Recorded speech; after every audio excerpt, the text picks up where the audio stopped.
welcome to Miss Peepers Reading Corner. I'm Katrina, aka Miss Peepers. Let's talk about books.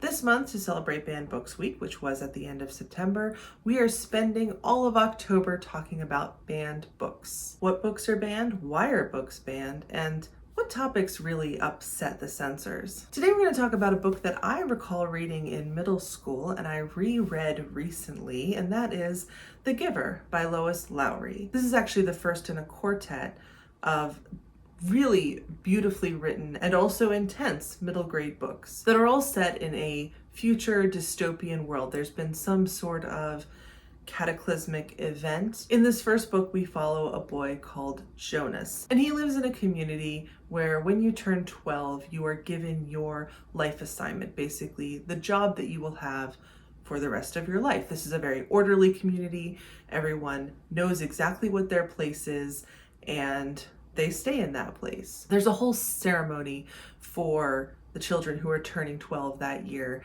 and Jonas's name is skipped in the alphabetical order, which is ominous.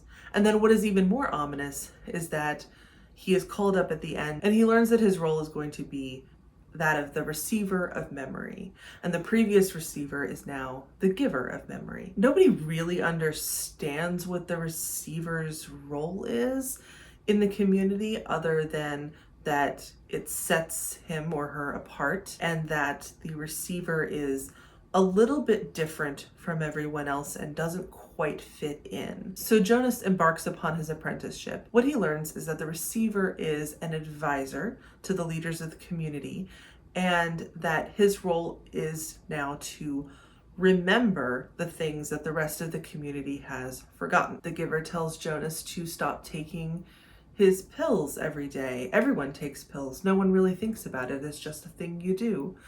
But when Jonas stops taking his pills, the world starts to change. The way he sees the world starts to change. He starts to feel things that he's never felt before. He starts to see in color. And that is gorgeously done in the book. And also there's a film adaptation, which I highly recommend. And Jonas learns the ins and outs of how the community works. No knowledge is forbidden for the receiver. And any question that Jonas wants to ask, he can ask the giver. And that is something he's not accustomed to either. There are certain things you just don't ask. There's certain things you just don't know. And Jonas starts to learn that his community, while idyllic on the outside, has a dark undercurrent. The way that things are decided, the way that things are run are largely unknown to everyone who lives there. This book is haunting. This book is dark.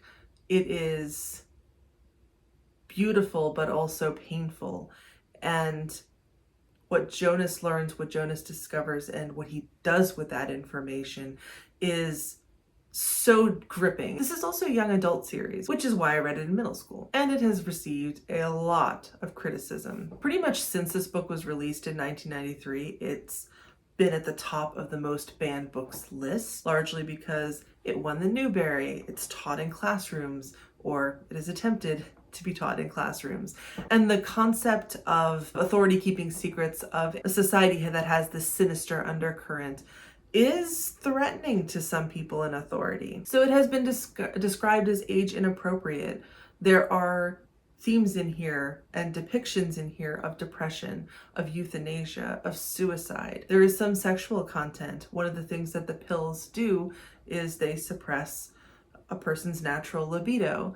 And so Jonas starts to feel things, as I said, that he's never felt before. He also starts to feel emotions that he's never felt before. Positive ones like joy and awe, but then also negative ones. He feels depression, he feels pain, he feels sorrow. As he learns these different things about the past, about how the world came to be the way it was, how there used to be wars, but then there also used to be celebrations, and comparing that to the colorless and bland world he lives in now is very difficult for him, and he is very young. I think for me, one of the most upsetting challenges of this book, and in case you're not American or perhaps you weren't alive yet, in the late 90s in Colorado, there was a devastating school shooting, And unfortunately, we see more and more school shootings since then. That is not the purpose of this video, but for context, in 2001 in Colorado, this book was challenged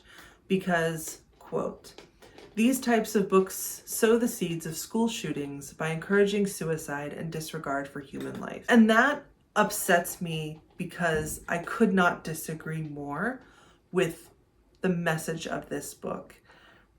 There is suicide in this book. There is euthanasia in this book. There is a particularly devastating scene in which Jonas sees that a baby that is not considered to be thriving is put to death rather than raised. And he learns that this happens quite frequently in his society.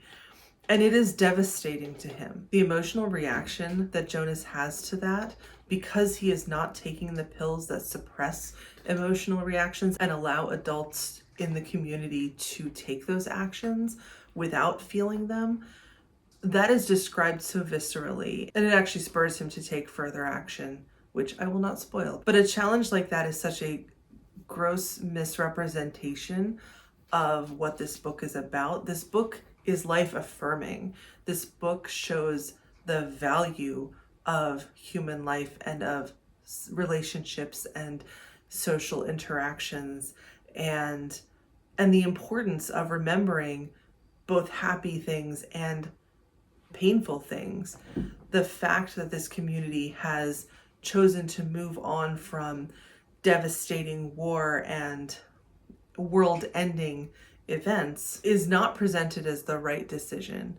Lowry is very clear that this is a detriment to the community, and not only having everyone forget, but also putting all of this pressure on one person. Lois Lowry has responded to challenges and bans of her book.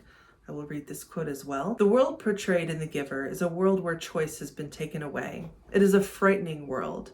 Let's work hard to keep it from truly happening." And I think one of the biggest lessons that I'm taking away from doing this video series, from learning more about book banning and why books are banned, so that I can share those things with all of you, the books that are banned and challenged the most are often the ones that are the most positive, that have the most ultimately uplifting messages within a grim world.